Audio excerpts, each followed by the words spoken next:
दोस्तों, वैसे तो हम लोग डेली बेसिस पर मार्केट के बारे में चर्चा कर ही रहे हैं।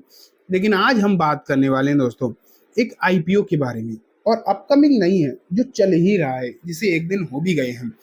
नाम है दोस्तों एच डी बी फाइनेंशियल्स का आईपीओ। ठीक है। अब एच डी बी फाइनेंशियल्स के जो आईपीओ है आ गया है, क्या है इसकी डिटेल्स, वो तो हम जानेंगे ही, लेकिन साथ में हम देखेंगे कि क्या ये आईपीओ ऐसा है जिसको लगाया जाए, जिससे कि हम देख कर चलें, जिसके ऊपर ध्यान दिया जाए। क्या इस तरीके का आईपीओ जो है ये नज़र आ रहा है, इसके बारे में कंप्लीट डिस्कशन करेंगे। किस तरीके की अच्छाइयाँ एंड किस तरीके की दिक्कतें इस आईपीओ में नज़र आ रही है, उसके बारे में भी कंप्लीट चर्चा जो है आज की इस वीडियो में हम करने वाले हैं। ठीक है, तो चलो स्टार्ट मैं दोस्तों करता हूँ एंड एक एक करके चीज़ें दिखाता हूँ। लेकिन उससे पहले बोलना चाहूँगा, चैनल को अभी तक अगर आपने सब्सक्राइब नहीं किया है तो ज़रूर कर लेना। यहाँ पर मार्केट के बारे में तो चीज़ें मैं डेली बेसिस पर आपको बताता ही हूँ। सबसे पहले ये देखो, H D be financial services का आईपीओ आपके सामने है।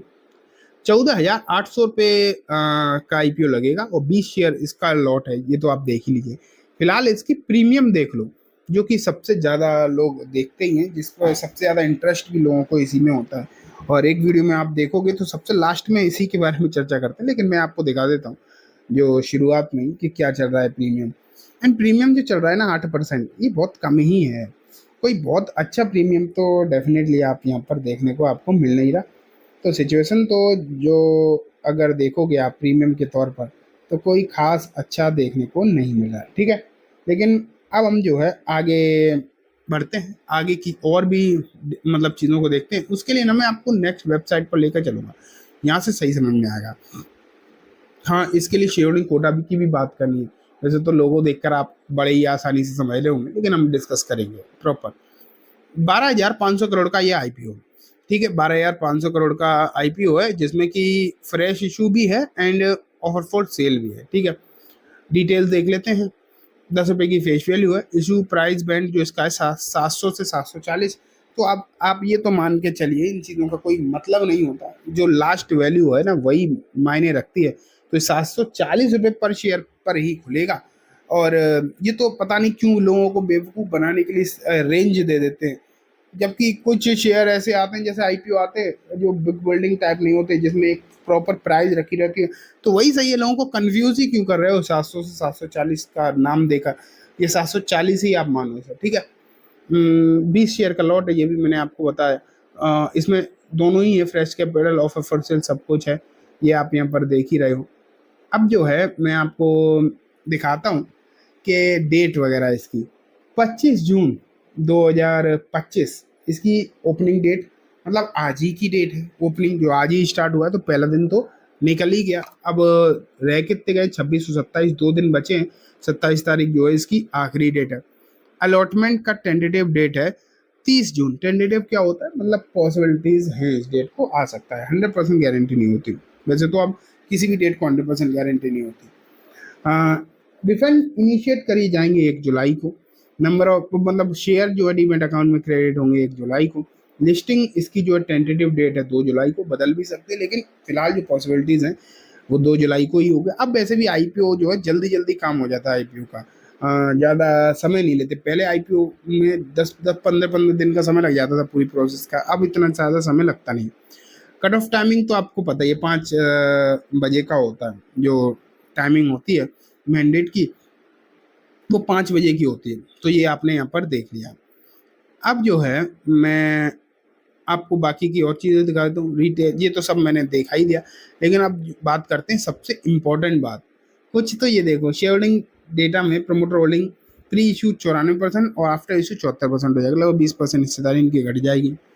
लेकिन शेयर होल्डिंग कोटा भी तो है। हाँ, शेयर होल्डिंग कोटा है बेसिकली। तो यहाँ पर लिखा ओनली शेयर होल्डर। अब तो शेयर होल्डिंग कोटा है आपके पास, आप मान के चलो। तो वो मैं अभी आपको बताता हूँ कि आपको क्या करना है क्या नहीं करना है, कितना क्या खरीदना है कितना खरीदना बताऊंगा। लेकिन ये देखो, सबसे पहले आप पीरियड एंडेड, मतलब ये अब फाइनेंशियल आ गए इसके। ठीक है, ये फाइनेंशियल जो है वो सब करोड़ में लिखे हुए हैं। तो आप ना रेवेन्यू देखो, 2023 में 12,402 करोड़ के रेवेन्यू थे। 24 में बढ़ गए, 14,170 करोड़ के आसपास हो गए, तो थोड़े से बड़े ही हैं। एंड अगर हम 25 में देंगे तो फिर 2 करोड़ के आसपास बढ़ गए, तो 16,000 मतलब सॉरी 2 करोड़ नहीं, 2,000 करोड़, 16,300 करोड़ तक हो गए।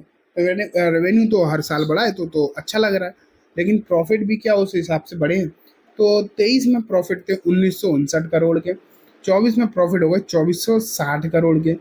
तो ये अच्छी बढ़त थी, नो डाउट। लेकिन अगर हम देखें कि 25 में जो प्रॉफिट है वो 2175 करोड़ के हो गए, तो 2023 से तो ज़्यादा है, लेकिन 24 से तो कम है। पिछली जस्ट लास्ट ईयर से अगर हम इसे कंपेयर करेंगे तो प्रॉफिट तो घट गया है। एंड अगर प्रॉफिट घट गया रेवेन्यू बढ़ने के बावजूद भी, तो कहीं ना कहीं दिक्कत है, कहीं ना कहीं समस्या तो है। और ये एक अच्छी बात भी नहीं है। अबीटा अगर हम देखें तो ग्रोथ है, लेकिन डायरेक्ट प्रॉफिट आफ्टर टैक्स अगर घट रही है ना, तो ये कभी भी अच्छी चीज़ नहीं होती। ये आपको मालूम रहना चाहिए, चाहे कंपनी कोई भी हो, प्रॉफिट बढ़नी ही चाहिए एक तरीके से। आप ये मान कर चलो, और प्रॉफिट का बढ़ना हमेशा अच्छा माना जाता है। प्रॉफिट का घटना जो है वो हमेशा खराब ही माना जाता है, चाहे इसे किसी भी तरीके से घुमा फिरा कर जो है आप बात कर लो, वो अलग चीज़ है। लेकिन जो रियलिटी है वो तो आप ये है कि यही है, मतलब रियलिटी तो यही है, चाहे आप इसे किसी भी तरीके से ले लो।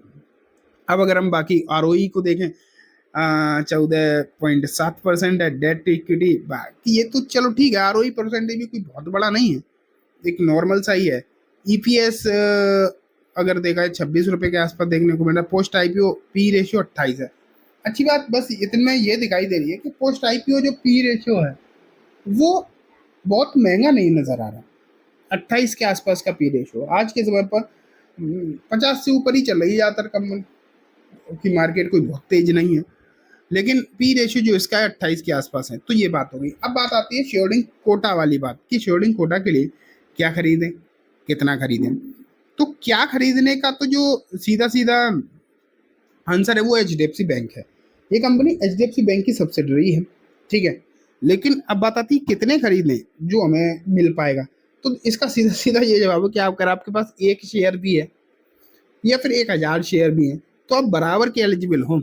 मतलब एक आदमी के पास एक एक शेयर है और एक आदमी के पास 1,000 शेयर है एचडीएफसी बैंक के, तो जब वो शेयरहोल्डिंग कोटा में लगाएगा ना, तो दोनों की चांसेस बराबर होंगे।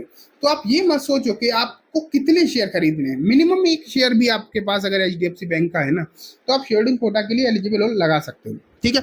तो इसमें क्वांटिटी मैटर नहीं करती है, इसमें ये मैटर करता है कि आपके पास है या नहीं, आपकी डीमेट अकाउंट में है या नहीं। और डेट होती है, आईपीओ से आने से पहले उसकी डेट होती है, जिस दिन डिसाइड होता है, मतलब पेपर वगैरह फाइल हो जाते हैं, जिस दिन आईपीओ आ जाता है वो अगर आपने अब खरीदा एचडीएफसी बैंक और आप सोच रहे हो कि आप एलिजिबल हो जाओगे, तो नहीं हो पाओगे। अगर आपके पास पहले से रखा हुआ है तो आप एलिजिबल हो शेयरहोल्डिंग कोटा में लगाने के लिए, ठीक है।